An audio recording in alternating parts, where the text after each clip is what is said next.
Hi, welcome to Integrative Lawyers of the World. I'm your host, Carrie Raleigh, and our guest this episode is Dr. Margaret Satya Rose. She is a co-founder of the Future Law Collaborative, a path-breaking global community of legal futurists, including transaction specialists, reformers, and philosophers acting together to catalyze systems change at local and global levels. As a senior partner at Lex Caribbean, Margaret is one of the leading anti-corruption and public procurement law specialists in the Commonwealth Caribbean. Thank you so much for joining us and to be a part of our conversation. We trust and we hope that you enjoy our conversation, and for more conversations with lawyers from around the world, you can go to www.integrativelaw.com and be a part of a world community where we believe that lawyers can and do contribute to the healing of the world. Enjoy our conversation. Hi, Margaret. How are you? I'm fine. Thank you so much for having me on your podcast. Thank you so much for joining us. First, I want to congratulate you. You just finished your PhD thesis, and now you are Dr. Margaret Satya Rose. How was your PhD journey? Well, it took 7 years. That's the first thing, right? I did it part-time. I did it after I had been back and forth in the UK. So, I mean, there's a lot. I mean, how was the journey? It was particularly difficult and challenging for me because it coincided with a very difficult and challenging period in my life. Very close family members died in the last 4 years of my life. And, I suffered a lot of loss during the period. So it was an emotionally challenging period. And I was doing it part-time. I was at the time, I chose to do it because I had pseudo relocated to the UK. When I say pseudo. Yeah, what do you mean by that? I have been living and working and born and bred in Trinidad and Tobago in the Caribbean. I qualified as a lawyer at 22 in 1995. And so I had built my career and practice here. And then in 2010 or thereabouts, I fell in love with a Brit and blew up my life, right? And began sort of with one foot in the UK and one foot in the Caribbean and trying to balance both. I also had a young baby in 2011. So, yeah, I guess you didn't think the podcast would have gone here, right? It goes wherever it needs to go. Really and truly, because I was in the UK and back and forth, and my son was getting older, he was now 6, and the back and forth was particularly challenging on him and the family and all of that. I decided perhaps I should settle more in the UK and chose to do a doctorate at that time.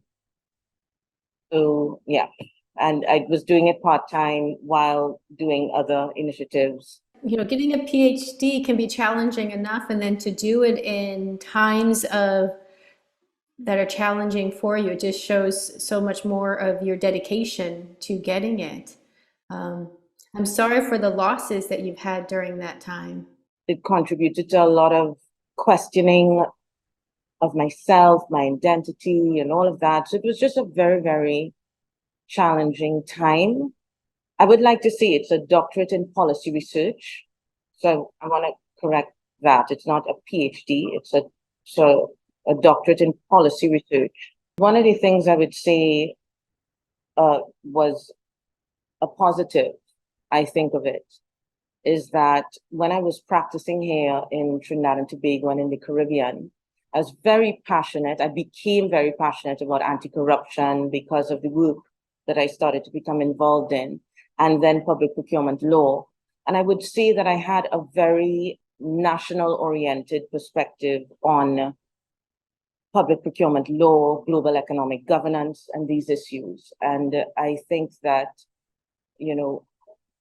my not being in the Caribbean for some time, my doing the research that I did, developing the networks, and in across the globe, I started to recognize that a lot of the issues that I was trying to address from a global economic justice perspective for global South countries were issues that were shared, across the pond per se, and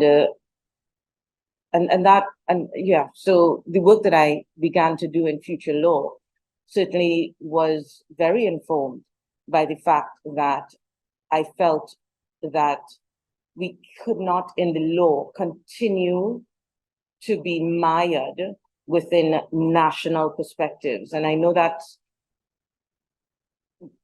really interesting for a lawyer to think about, because, in terms of the law, we have to learn the law that relates to our jurisdiction, and every jurisdiction has different types of laws, right? And some jurisdictions, even systemically, are very different. So there are civil jurisdictions with the Roman law tradition, there are common law jurisdictions, and then the US has created its own species, and then the Arabic jurisdictions as well. And so when we specialize in law, we specialize in a very jurisdictionally focused manner.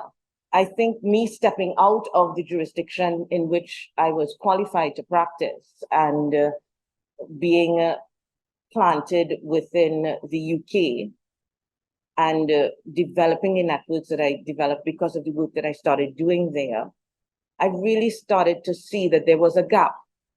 There is a gap when we as lawyers are being qualified within our local jurisdictions and we're focused on what's happening there from our perspective, and not recognizing that the world has become so hyper globalized, so integrated, that capital can move freely across the globe. Corporations can freely move and contract across the globe, right? And so therefore there are what I would call transnational spaces that are not regulated, right? And that if we continue to focus in an insular way on our own national perspective only, then we will see some of the exploitative actions that we are observing in spaces that are underregulated. How can we create regulation in a process in a way that minimizes the possibility of corruption or abuse of those regulations in those spaces? I think there are two problems that exist in the transnational space. It's not only that there are spaces that are underregulated, but there's the other problem that there are spaces that are overregulated because of the interests that are influencing international movements for law reform. And I think it is in that area that I became most engaged, the area of positive regulation, right? And that has been used, and I would say the main players, as most of us know, at the international level with the United Nations, the World Bank, the International Monetary Fund, and I'm sure, I don't want to, traverse all issues, but we are all familiar with the 2008 crash, and then the focus being placed really on the way our economy is structured, and looking at the history of global economic regulation, and we see the impact of neoliberalism on many of the approaches that we have in international trade and foreign investment. So we've seen that. And the area that I focused on was public procurement law, because in Trinidad and Tobago, we are a resource-rich country. It's a little known Caribbean, twin island state in the Caribbean. We are little known because Jamaica and Barbados and Grenada, some of the others are more known because tourists and reggae and all of that. but Trinidad and Tobago was one of the largest exporters of liquefied natural gas in the world. And one of the oil producing countries in the world. And so we've been fairly rich for a long time. And one of the things that you see in countries in the global south that are resource rich is that there seems to be a positive correlation between that and corruption. I mean, I got a baptism and education of it as a lawyer here, where, you know, we had several corruption scandals, huge billion-dollar projects, and I was brought in, you know, I was practicing maybe 8 years, and up to that point, I had focused and specialized on criminal and public law. So I was an advocate doing criminal law and public law, so human rights and judicial review of administrative action and that sort of thing. And so I was brought into this huge corruption inquiry because of the fraud issues involved in 2002, 2003. And I mean, I was blown away by the ways in which political decision makers had almost free rein to spend public money. I was quite shocked by it. This was 2002, 2003. And I have to say, you know, I'm not sure that my experience was unique in my jurisdiction, because, I mean, I was in the middle of this commission of inquiry. It went on for a year and a half. It was quite huge here. And everyone was daily interviewing hundreds of witnesses, thousands of documents, that sort of thing. And I, you know, quarter way through, I was like, wait a minute. This is so, how government spend money is so fundamental, so crucial to how governments administrate, how they achieve development goals, you know, and how the economy develops. And how is it that in our legal education, there was no course that I went to that taught me anything about how government spend money and what are the rules over how government spend money. And that was 2002, 2003. And that became then a real question inside of my heart. Like, why is there this huge gap? Because this is such a fundamental part of public administration. And I started to do a lot of research on this. The internet was around at that time. It had just started, and I was one of the early adopters, you know, and I was able to see that there was an explosion in public procurement law reform in the early 90s, right? When the EU came together. Well, the EU had come together from before that, but in the early 1990s, the EU consolidated their directives on public procurement law for their internal economy building, right? So they wanted to increase competition, fair competition among member states, and give access to government opportunities, fair access to government opportunities for all bidders, you know, so they wanted to build their internal economy. And so they consolidated these sets of laws. And it's the first time you saw public procurement law being given that kind of strategic emphasis and focus. And at the same time, in the early 90s, the UN published a model law on public procurement and began promoting it to countries, particularly in the global south and transition economies, right, in Europe. And also you had at that same time the World Trade Organization Government Procurement Agreement. All these three things happened in the early 1990s, around 1994, right? And so from then you saw a real strategic emphasis being placed globally on public procurement law. So now this is early 1990s. So I'm now engaging with this 2002 to 2003, recognizing, oh, public procurement law is a thing. How do we not have public procurement law? we should have public procurement laws. So I became very engaged with the UN model law and the movement to promote that. And as I started doing that and continuing to research more, I started to recognize, wait a minute, as I did the research, some countries were implementing the UN model law, more and more countries were doing it, but they were all countries in the global south. And when I started to compare the UN model law with the laws in the UK, the way Europe engaged with public procurement law globally, as distinct from how they engage with it intra-Europe, inside of Europe, these countries are not opening up their borders to open competitive bidding. None of the so-called developed countries were adopting public procurement laws in the way in which it's promoted to the global south countries. Public procurement laws promoted to the global south countries had it in such a way where they opened up for a global competition to allow others to come into their jurisdictions and to compete with their local businesses.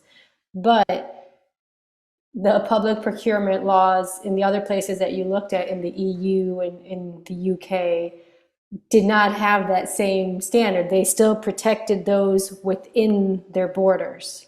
Positive regulation coming from the global economic space, which, if not interrogated by global south countries, if they just passively accept this foreign policy export, you are actually structurally defining your economic system in such a way that your industries have to compete. Your very nascent industries that are nascent not through any fault of your own, but through hundreds of years of slave trade, slavery, and colonialism. You see, so you have that historical backdrop where the societies, particularly in the Caribbean, our economies were always open for trade. Then in the 50s and 60s, you saw the colonial movement, the decolonization movement, and many countries became independent and some became republic, like Trinidad and Tobago. We became our own republic and delinked from the Queen since 1976, right?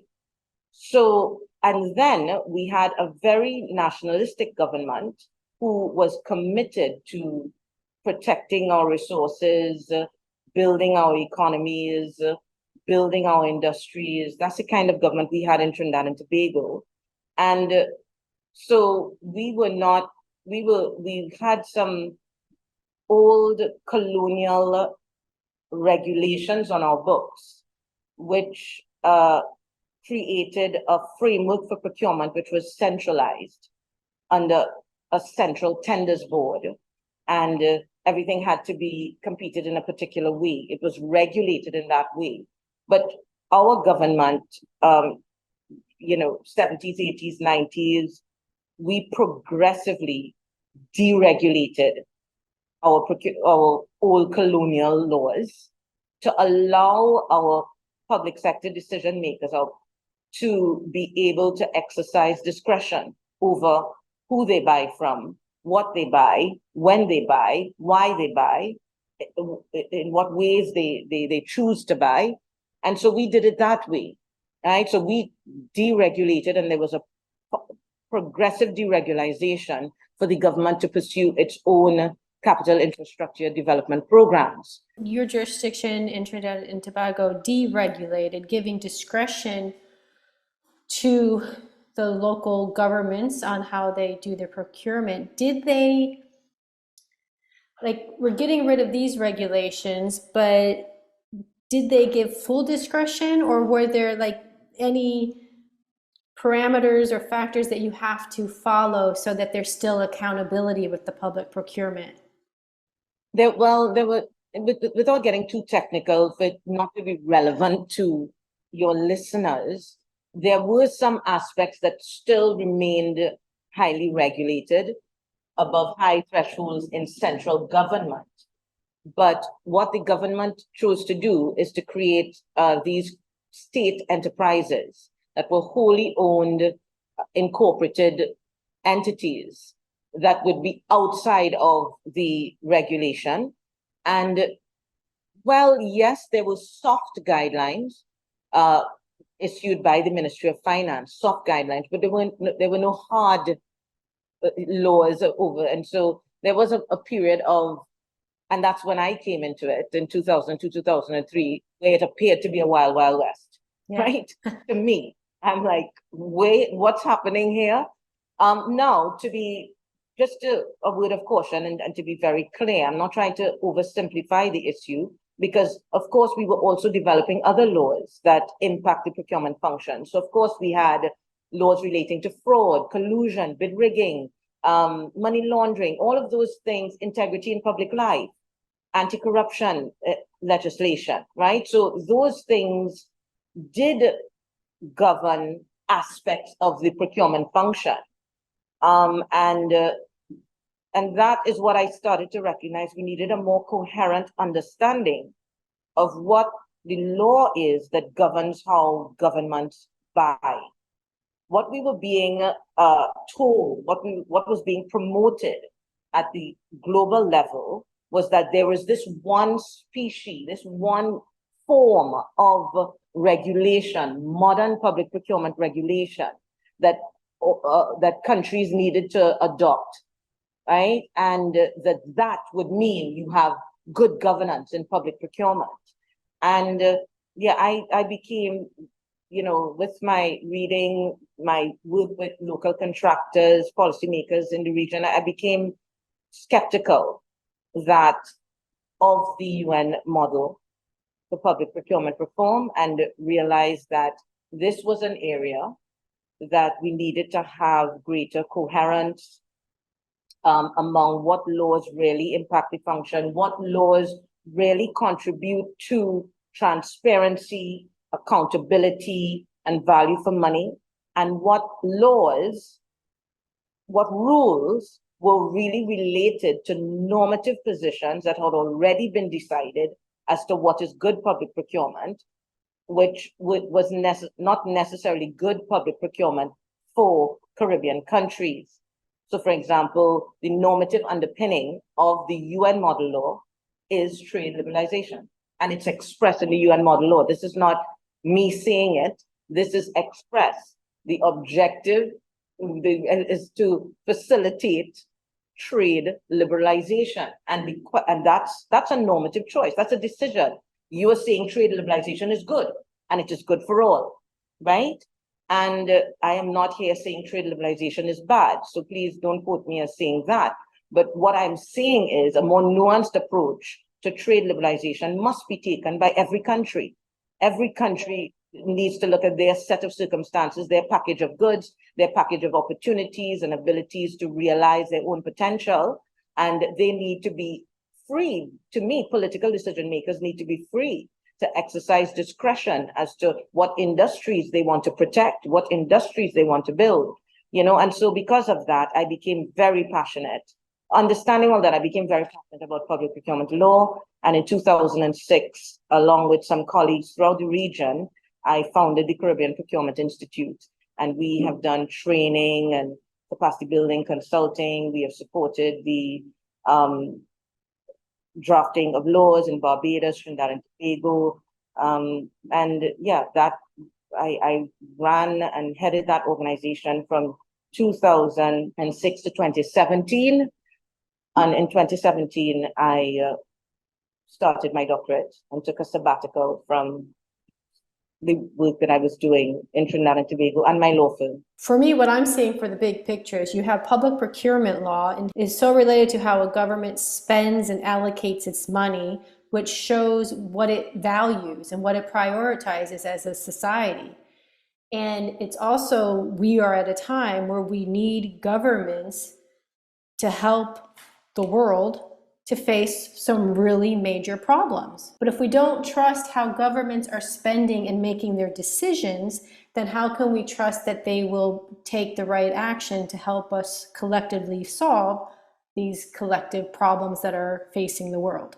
The work that you do with public procurement is so important, because if people do not trust the systems and they don't trust how the money's being spent, they're not going to work with the systems at a time when we need big responses to big problems, I guess is what I'm saying. Absolutely. And one of the things that why I continue to maintain my focus on public procurement law is exactly what you've said. I believe Mariano Mazzucato has begun to put a serious focus on public procurement as well. She's an economist, a professor at the Institute for Policy Innovation, Public Policy Innovation in the UK, and she's written several books. So she wrote a book on the entrepreneurial state.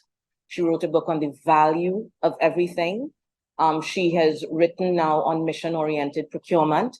And she is being pulled upon many European governments, using her work and that sort of thing. So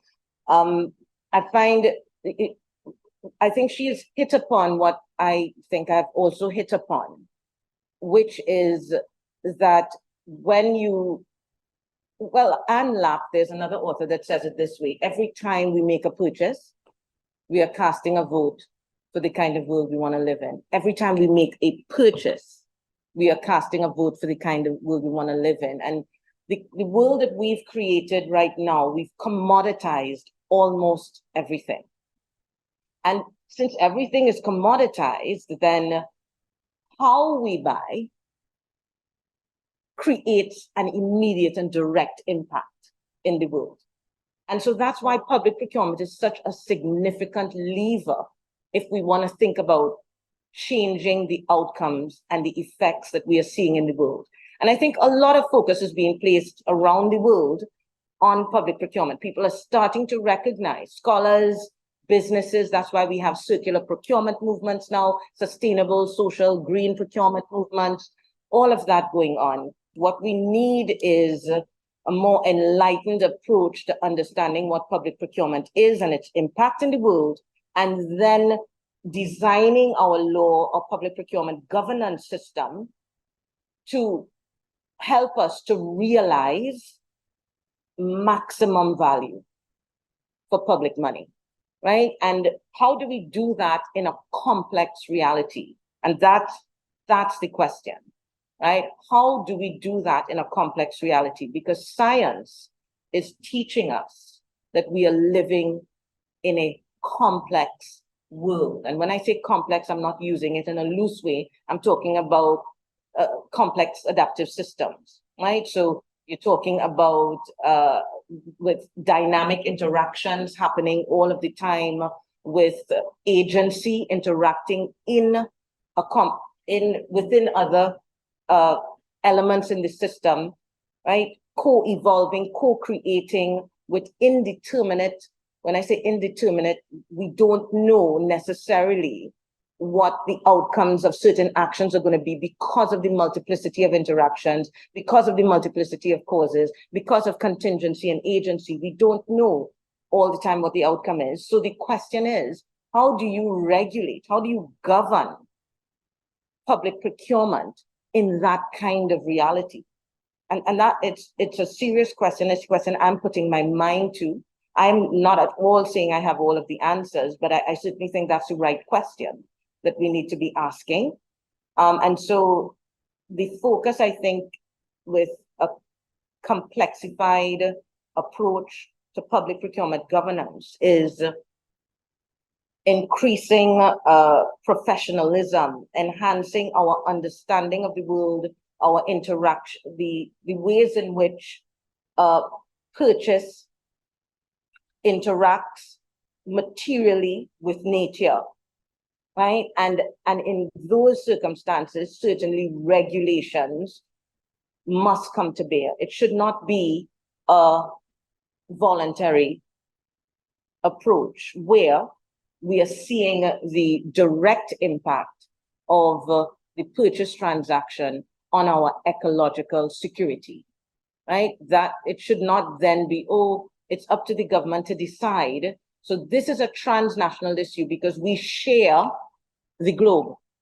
We share the resources on the globe, and we are seeing the impacts of, pollution in one part of the globe and how it's impacting others on another part of the globe.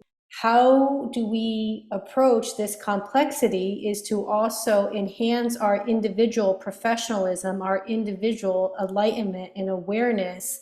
And so we really have to have sound individuals who are then in those positions of power, who are then making those decisions. Because in a complex system, we have to be agile. We have to be responsive. We have to be able to be free to make decisions to meet the unknown unknowns that come at us, So therefore we can't over-regulate the public procurement function. There are aspects that we can regulate and we should regulate where there are clear, measurable impacts that we can see, right? So if we know X causes Y in a particular context, then we can outlaw that. But we need to imbue a degree of flexibility into the system so that we can realize value dynamically. We are taking a brief break from this conversation to ask for your financial support. With each episode, we hope you can see how lawyers and peacemakers like you are contributing to the healing of the world. It takes many kinds of resources for the integrative law movement to keep going and affecting change. Your monetary donation can help us continue this important work by supporting the activities and the members of this community.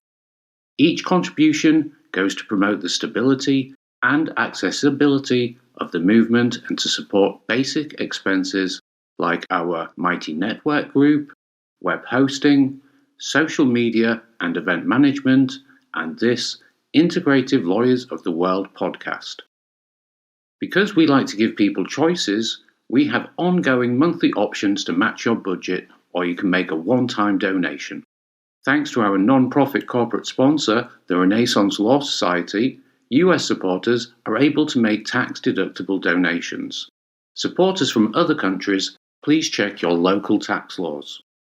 To help establish confidence in your choice to support us, we have set up an open, collective, transparent plan to track how the community money is spent. For ways to support the integrative law movement and our world-changing work, go to our website at www.integrativelaw.com and click on Support the Movement tab at the top of the page. Another great way to support us is to rate us 5 stars and comment, like, follow or subscribe to us on iTunes, Spotify, Google, YouTube, or your favorite podcast platform. These ratings and interactions help us get seen and heard by even more people to make an even stronger impact. Thank you for your support and spending time with us today. Enjoy the rest of this conversation. I want to make a distinction about what I mean by decision makers, public sector decision makers. There are, of course, the top tier, but public procurement decision makers are more middle tier public sector professionals. They are the ones that are conducting the procurements and buying every day for public sector organizations. These are the ones that we need to be continuously educated and enhanced, and these are the ones that we need to work to ensure that their values and their integrity is of the highest caliber. You can have somebody at talking point at the top saying what they want. They can't buy. Although during COVID, you saw, I think it was Trump bought PPE via a tweet. Someone tweeted to him and said, there's some PPE you can get, and yeah, it was a whole it was a flawed procurement, it was a mess, and that made the news. So yeah, okay, but usually that's not how governments buy. They don't buy by tweet. Although during COVID-19, you saw that happening, right? And so you saw the highest decision makers getting involved. And well, maybe I could come in on COVID-19 here, because I think it's important, particularly from the public procurement context. And what had happened, I had started my doctorate and I was looking at value and procurement, and I was looking at the Public Services Social Value Act, and I had my candidature and everything by 2020, and I was happily going along that path. And then COVID-19 happened. You saw what happened with public procurement, particularly as it relates to PPE. The governments closing their borders, restricting exports of PPE, new suppliers of PPE coming up every day, no checks and balances, people using urgency as the excuse for giving contracts to friends. It happened in many jurisdictions all over the world, buying poor PPE with the wrong specs. We saw it all over. And so this was happening in early 2020, and I decided, wait, I need to change my research. I need to press pause on my research, and I need to reflect and observe what is happening during COVID-19. And I'm going to use COVID-19 PPE as my research context. So that happened in 2020. And I will tell you what is very interesting about PPE and what PPE can teach us about the ways in which our public procurement governance systems prior to 2020 were flawed. And this is my research, was that the way we value goods in public procurement has been, in public procurement law, has been based on primarily an economic calculation of its value. And when I say an economic calculation, you look at what is the cost of the good, right? What does it cost to make? And you don't take into consideration externalities, as it is with every good, every procurement. We don't take into consideration externalities, but you look at the cost of the good, what it costs the manufacturer to make, and you look at the availability of supply. That's the metric in terms of how we categorize goods in public procurement governance systems. And this is not in Trinidad and Tobago, this is globally. This is when you look at the literature around procurement and purchasing, right? You categorize goods in this way. It's called the Kraljic portfolio matrix. And that's for those who are procurement people and plug in, they know what I'm talking about. But what it did with PPE prior to 2020 is because PPE was readily available prior to 2020, because it was very cheap, because it was being sourced from China, it was categorized as a non-critical good. And when a PPE is when a good is categorized as non-critical, that then informs the buying strategies that we employ. It informs the level of supply chain risk management that we do. It informs the impact assessment, the extent of impact assessment that we do. It informs our inventory management, right? And that is one of the things that I brought out in the findings of my work, that our governance systems prior to 2020 were informed by an impoverished and in fact false understanding of value of a good. Because when you look at PPE, what is PPE? PPE is a life-saving good, even before COVID-19. It's personal protective equipment. But the value to it under the previous metrics was low because it was inexpensive. Exactly. So there was a conflation of low-cost goods with low-value goods. One of the recommendations that I have when we're thinking about how do we reform public procurement governance systems, is that I think we need to broaden the way we think about value within the public procurement governance system. So for example, with PPE, we need to think about, okay, but what is the purpose of the good? Yeah. Purpose and meaning is it's extracted when we value goods in the public procurement system. We don't think about purpose at all. So I'm advocating bringing purpose of a good back into your value calculation to determine, is this a critical good or a non-critical good? Yeah. Is this a good that we need to ensure that no matter what, we know where our supply is coming from, right? So purpose, risk assessment, right? No risk assessment is done for supply chain, for non-critical goods, for low-cost goods. It's only done for huge contracts, and it works. It's a flawed system even in the other way, because if you have a huge contract, let's say 5 million or more on pens, you then have all this complicated set of processes and things that you have to follow, but you're really just buying pens. Yeah. You're just buying a lot of pens. That's why it's $5 million, not the pens itself. Exactly. And so, a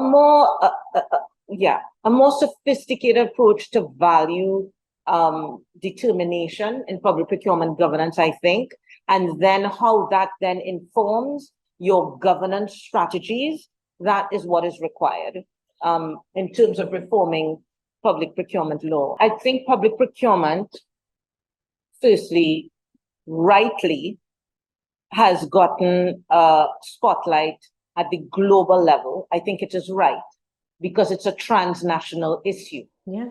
So I think it's one of those, most laws now will have a transnational dimension and have a national dimension. And I think it's bringing those two together in a coherent way, in a coherent and defensible way.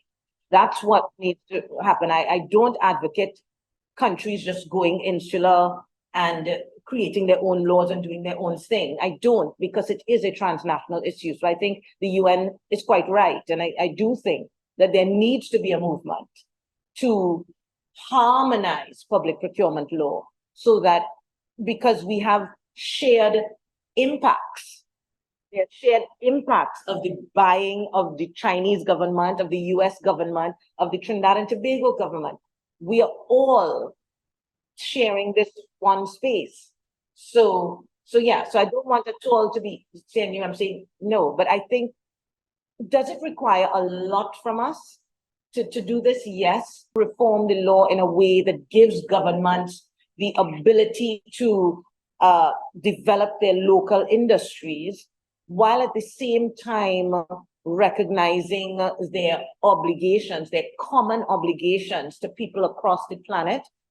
Does it require some thinking? Absolutely. But there are many groups across the world right now that are doing that thinking. And we are, I think we're coming very close to developing a model of public procurement law that can serve all of us. For countries to be looking at the best way to maximize the industries within their nations, but also be aware of the impact and the connection at the international and global level, so that there's harmony for all.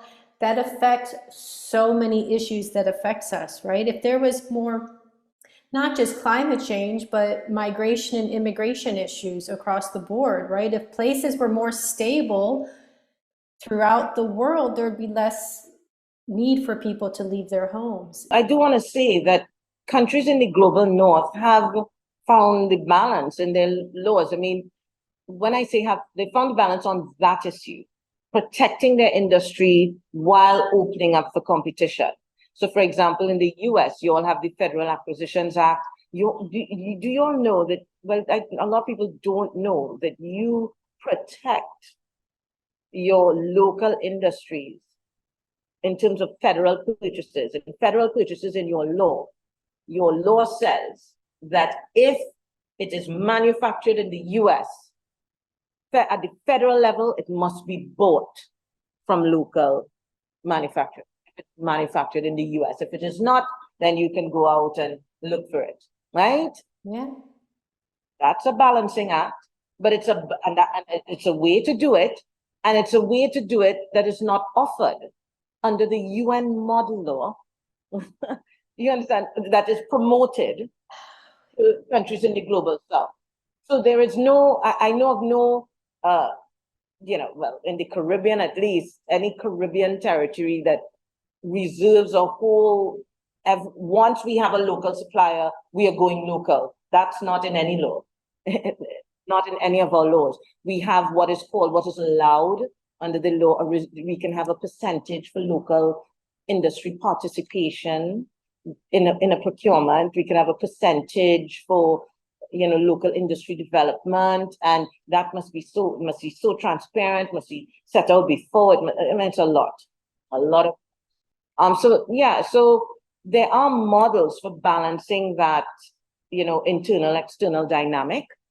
I think what is required now is particularly because of the crises that we are facing, the transnational, the social and ecological crises that we're facing, we need public procurement regulation to step in there, because it's less regulated on issues of ecological impact, right? We have a huge movement to do the regulation, but many countries are leaving it as a voluntary commitment of governments to deal with it. Although that's rapidly changing, to be fair, right? So it's happening. The progress is happening. Let's switch to Future Law Collaborative, a path-breaking global community of legal futurists, including transaction specialists, reformers, and philosophers acting together to catalyze systems change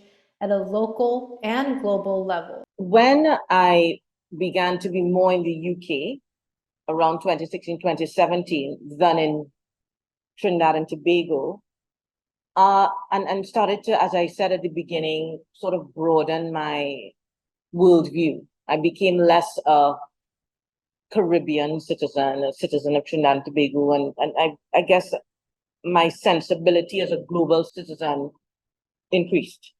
Right? My understanding that we're all in this together increased. My them and us, global north, global south, that I was very much entrenched in, lessened, because I started to see that we were sharing the same problems, and I started to recognize that really and truly the power struggle in global dynamics, we think within a country, we tend to think it's between countries, and that's how I used to think. But I started to recognize, no, there's that, but I think a more fundamental struggle that is universal is between the citizen on the ground and the decision makers within their jurisdiction. The vertical struggle for power, right? And when I say struggle for power, what do I mean? I mean, the ability for citizens to have a say in the way their country is governed, beyond the vote, electing someone every 5 years or electing a slate every 4 or 5 years, there were things that were happening in those 4 or 5 years that citizens, we really don't have enough of a say or have no power to create a change. And you saw on the ground, at least I connected with a lot of people on the ground who recognized the problems in the world and wanted to create a change and wanted to find ways to create a change. And there were so many global challenges, and along with a few others, we first created what is called USOLVE. It was a community of people around the world who wanted to create change, wanted to have some impact on the global challenges that we were facing. And so we started a community, the Global Challenges Retreat community, in 2017. And that community then spawned different initiatives. One of the initiatives was the Future Law Institute. right? And so the Future Law Institute, we started working on it, myself and Anya Blai, that's a lawyer from Slovenia, and her specialization was in blockchain and cyber law, these sexy areas. And so she was young, and she was more looking at the future of the law from the changes that were taking place technologically in society, and what did that mean for law? How does law catch up? How does law address the new unknown unknowns that are spawned by technological change? And I, as the other co-founder, I was focused on continuously looking at root causes, fundamental principles, how we got there. Since I came from the historical perspective, because I don't think we can build, the future of law out without a full understanding of our historical underpinnings, how we got here, what are the philosophical underpinnings of how we got here, and figure out what works for us still and what certainly has contributed to some of the negative impacts that we're seeing in the world that we want to lessen. And so around 2019, in the integrative law movement, we reached out to Kim Wright, Yeah, Kim Wright in it, and all around the world, different legal people who were thinking about the future of the law and how we could transform law to create, our objective in future law is to create a safer, more just, more regenerative future for all life. Right? So those are the things that we focused on. So we started reaching out to different people, and we wanted to create a program like none other. That's how it started. A program like none other for lawyers who wanted to have an alternative, accredited, CP accredited thing to learn about global challenges and how the law feeds into that and how the law can transform. We also saw that there was a need for transaction specialists, people who deeply understood a particular area of law.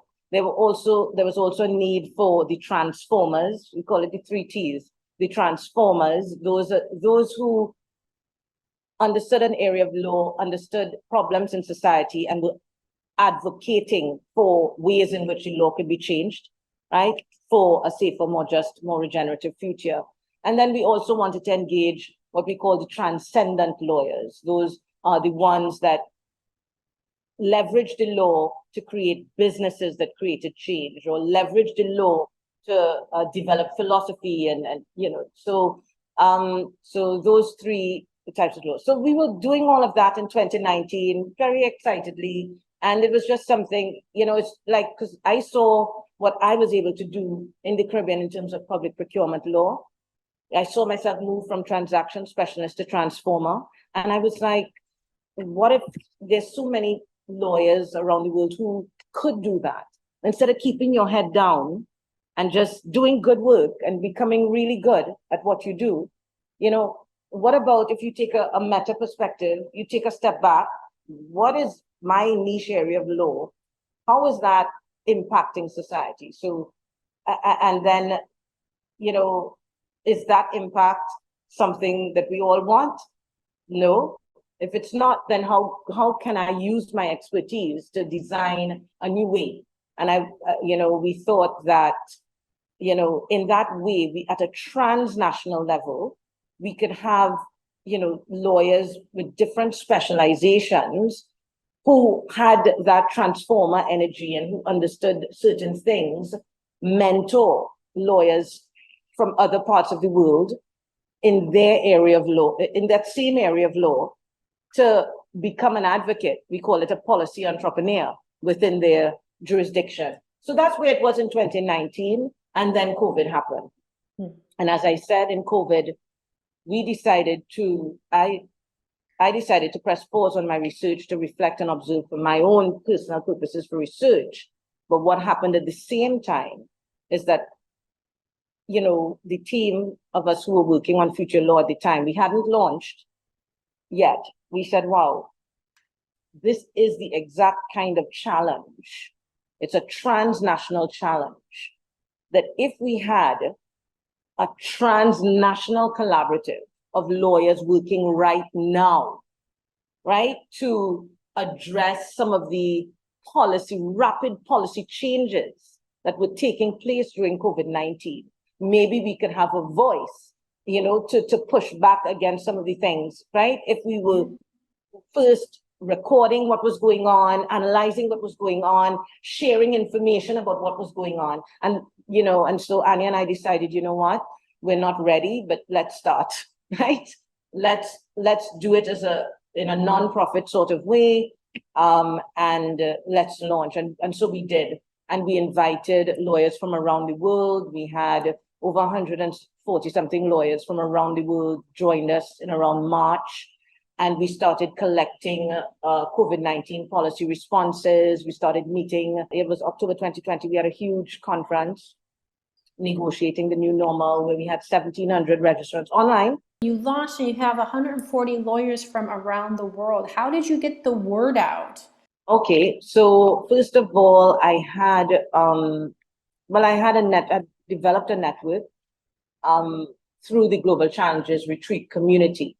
So the Global Challenges Retreat community, we were able to develop that community because there was a Global Challenges competition and many people from around the world. It was a foundation in Switzerland. They were funding people who had ideas as to how do we address global challenges. And we created a community out of some of the people who had provided ideas to the foundation.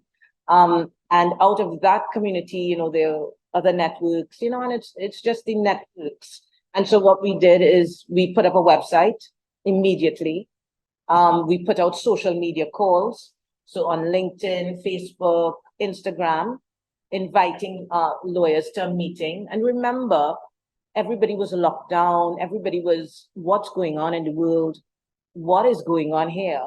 And so our call, I think, resonated with lawyers around the world, like, yeah, what is going on here? Oh, yeah, let's come and try and figure it out. And one of the things we were very upfront about when we started is like, it wasn't a top-down sort of, oh, we are here to train you all or to teach you all anything. Absolutely not. It was like, can we come together and figure out what's going on? And that's what it was, right? And let's bring some of the best minds together in a conference later in the year and, to really kickstart what this movement could be. And yeah, so that's what the Future Law was and what it did. So we do have a database of COVID-19 policies. We did produce a paper, which was published by the UN in one of their hackathons, and they published it up there on negotiating the new normal, procurement and trade in times of crisis, where we collated the experiences from many different countries.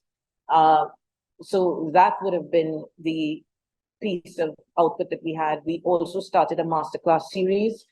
Every month, we would have a legal futurist or a legal philosopher, or a transcendent legal person to come and share their ideas about how their ideas for transforming an area of the law. We also created what we call network communities of practice. So network communities of practice would be in a particular niche area of law. And the vision for that was, like, for example, public procurement law. I would head up a network community of practice in public procurement law, and lawyers from around the world who were interested in co-evolving that practice would come in, and we can come up with, this is the vision, because in 2021, I paused to just put 100% focus on the doctorate. And so we've paused. But it's about how do we identify, because we are taking a complexity-informed approach to legal system change. That's our ontology, our view of the world, of reality, is that it is complex.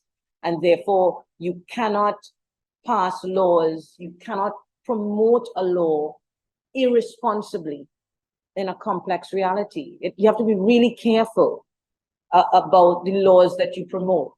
And so it's about how do we take a complexity-informed approach to legal system change. And one of the ways in which we are trying to do that is by identifying what are the, to use a systems theory term or chaos theory term, what are the system attractors? What are holding the system? What is holding the system in place? One of our people, Jeremy Lent, he put it this way. He said, people keep saying the system is broken. But if the system is actually just doing what it's designed to do, it really isn't broken.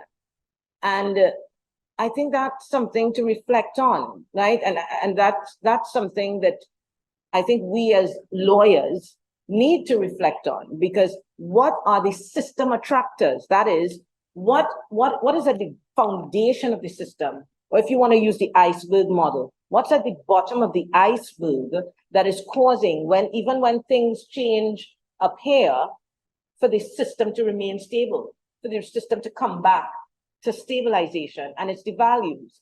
And so we're about identifying what we call high leverage strategic intervention points within the system for legal system change. And so, for example, in my view, my respectful, humble view, public procurement law is a high leverage strategic intervention point for legal system change. If the system is doing what it's designed to do, then it's not broken, and we don't have to fix that system. Instead, maybe we need to change the system. Yeah. And that's where you come up with, and looking at, okay, where are the strategic points to where we can change the system? Exactly. In your network communities of practice, you have the different you have different network communities for different practice areas. What are some of the other practice areas? If anyone listening to this, and are those network communities of practice, are they still active and ongoing if people would like to join? Not at this point, and let me tell you why. So we pressed pause in 2021 because, one, it was a complete volunteer effort. Two, so it was unfunded, self-funded. And I wanted to finish my doctorate, and it was taking too much out of me at that time. I pressed pause openly and publicly until I finished the doc. So it is fascinating that you have reached out to me to do this podcast. It's the first public speaking engagement I've had since I took a step back in January 2021. So and I talk a lot, right? So I used to. So this really is the first. And so the plan is, I have already sent out a message to the Future Law Collaborative community that I finished, and we are looking at Q1 2024 to restart our work, reinvigorated by, I think, for myself at least, a more mature understanding of the issues, having taken the time to just press pause and do the research and really figure out, how we might create legal system change in a particular niche area. And so what we want to do before the end of the year is to host a meeting with those who are still engaged and still interested in doing the work of future law, and doing a brainstorm session as to what they think we can do, the strategic plan for the next several years in terms of how we engage. I have my ideas, but I want to be open to what others think we should do and how we should do it. And so that should happen before the end of the year. And then Q1 2024, we will look to be doing things. I will tell you in my heart, what I want to do is I really want to support lawyers around the world who have identified particular policy areas in which they want to have influence. I want to support them in building their capacity to be effective policy reform advocates in their jurisdiction.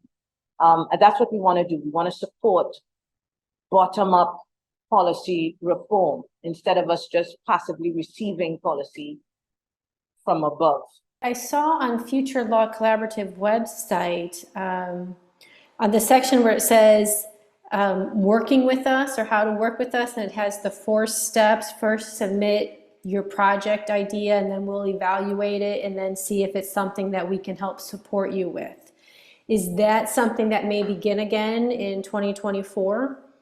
100%, 100%. And I guess people can submit from now because it gives us more time to think through it. But Q1 2024 is when, I can step back fully into that. The project types that people can submit for support would be something like they want to make a change at a policy level, maybe in their locality, and these are the changes we'd like to make. This is kind of how we see to go about making these changes, but then you might meet with them and work with them. Yes. And there are also ways, instead of taking a policy route, is there another way in which we can achieve what you want to achieve, for example, in your local community through a contracting effort with a public sector body, right? And so being supported on creating that change through, helping create what are called unsolicited proposals to their public sector bodies where they partner, they create public-private partnerships. One of the things that we have developed it's close to my heart, and I would, love for us to do what we call 4P projects, public-private purpose partnerships. So we know about public-private partnerships, but how do we create public-private purpose partnerships where the purpose of the partnership is front, center, spotlighted, and created in a measurable and transparent way. For example, someone has decided they want to do something about domestic violence in their community, right? So they want to support women. So that's the purpose of the project, and then helping them to design, very much like how large companies would go to the government and say, listen, we have the finance, we want to help you build this building, we want to help you do this, we want to help you do that. How can social entrepreneurs on the ground do the exact same thing in a for-purpose, for a public-private partnership? So there's a white paper that a colleague and I wrote on it.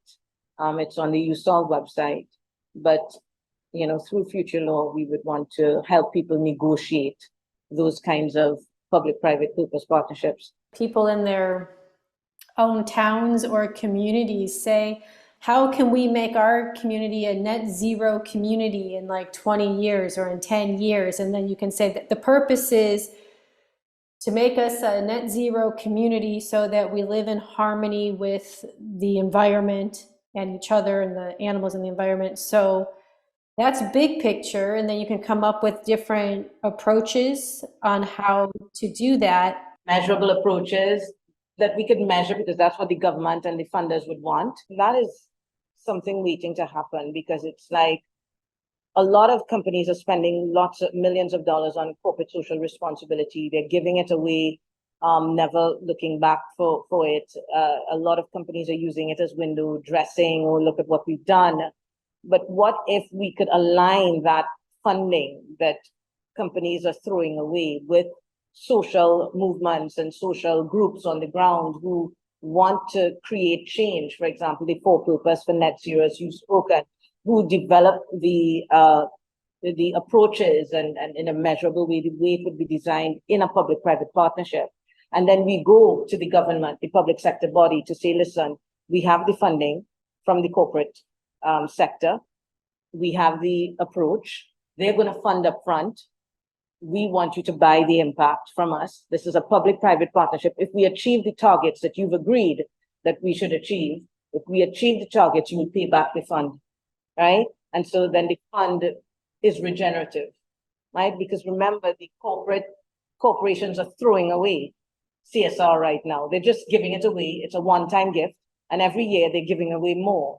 But this is an opportunity for corporations to give a gift that can continue to give. I love that idea, and how you said your heart is to support lawyers around the world with their the realization of their ideas to create impact. It's a beautiful vision. I love it. And, we define, or we think of integrative law as one that integrates yourself, kind of have that whole inner sense of self with your personal life and your professional life. You could be in integrity with yourself no matter where you are or what you're doing. So you're authentic. You understand the interconnectedness of society, of the law with society, of every, places on the planet. We're all interconnected. What does integrative law, or being an integrative lawyer, mean to you? I think we've created legal systems and economic systems that are based on a partial understanding of who we are as human beings, and partial to the extent that it has become inaccurate, right? We are not all just selfish, greedy, competitive, combative, life is not nasty, brutish, and short. I mean, that's not, yes, it happens, but it's not all of who we are. In fact, what has made humans develop, science is showing us, is our ability to have empathy and to collaborate and to work together as a social creature. And so as an integrative lawyer, I think understanding the ways in which that flawed understanding of ourselves as separate and individual and selfish and all of that influences the law, right? And then taking a more integrative understanding of who we are and finding ways in which to transform the law on that basis. So that's what being an integrative lawyer means to me, identifying those areas in the law that have this reductive, partial, false view of who we are as human beings, and transforming those to manifest and represent more holistically who we are, so that we can realize the best possibilities for ourselves. Imagine a world where the laws are like that, where they do see the wholeness of us. That would be beautiful. Amazing, right? Yeah. Thank you so much. I found this conversation very interesting, and thank you for being so articulate about public procurement. It's an important topic, and so I appreciate you taking the time. I know you probably didn't think we were going to go into so much detail about it, but I found the details interesting. So thank you so much, and thank you for being a part of Integrative Lawyers of the World. Thank you so much for having me. Thank you. Deeply appreciated.